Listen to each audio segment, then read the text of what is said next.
Jambatan Pulau Pinang yang pertama merupakan jambatan yang dibina pada 1985 yang menghubungkan lebuh raya Gelugur dengan tanah besar di seberang perai. Jambatan ini mempunyai panjang kira-kira 13.5 km, manakala jambatan kedua atau nama rasminya Jambatan Sultan Abdul Halim Muazzam Shah yang siap dibina pada 2014 merupakan jambatan yang terpanjang di Malaysia dan kedua di Asia Tenggara dengan panjang jambatan ini ialah 24 km. Jambatan kedua Pulau Pinang menghubungkan kawasan perindustrian Batu Kawan di seberang perai dan Batu Maung di kawasan pulau.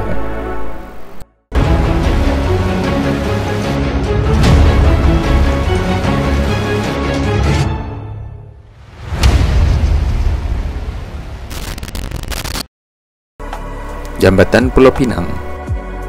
Kerja-kerja pembinaan jambatan ini bermula pada tahun 1982 dan siap dibina pada tahun 1985. Hanya 3 tahun sahaja dan memakan belanja sebanyak RM850 juta ringgit. Jambatan ini membawa kebanggaan kepada negara kita ketika itu. Ia diakui sebagai pencapaian kejuruteraan yang cemerlang di dunia. Ini adalah kerana struktur tengahnya merupakan antara jambatan kabel penahan kabel stay bridge yang terawal di dunia. Ia merupakan kaedah yang diilhamkan dari jambatan Golden Gate Bridge di San Francisco, Amerika Syarikat. Jambatan Pulau Pinang ini dirasmikan pada 3 Ogos 1985 oleh Perdana Menteri ketika itu, Tun Dr. Mahathir Mohamad, dan mula dibuka pada 14 September 1985 untuk kenderaan awam. Jambatan kedua Pulau Pinang.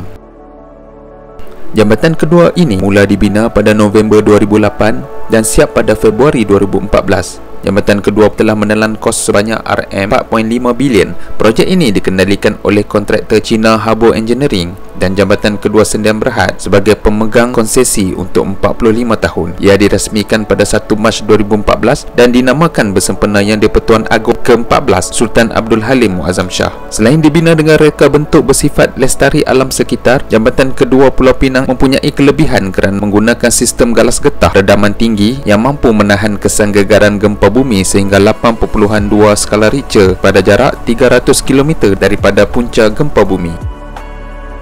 Jambatan kedua Pulau Pinang mempunyai 4 lorong dengan 2 lorong motosikal dibina di atas jambatan. Panjang jambatan pula ialah 24 km. 17 km daripada jambatan akan merentasi selat selatan, selat yang menghubungkan pulau dan seberang perai.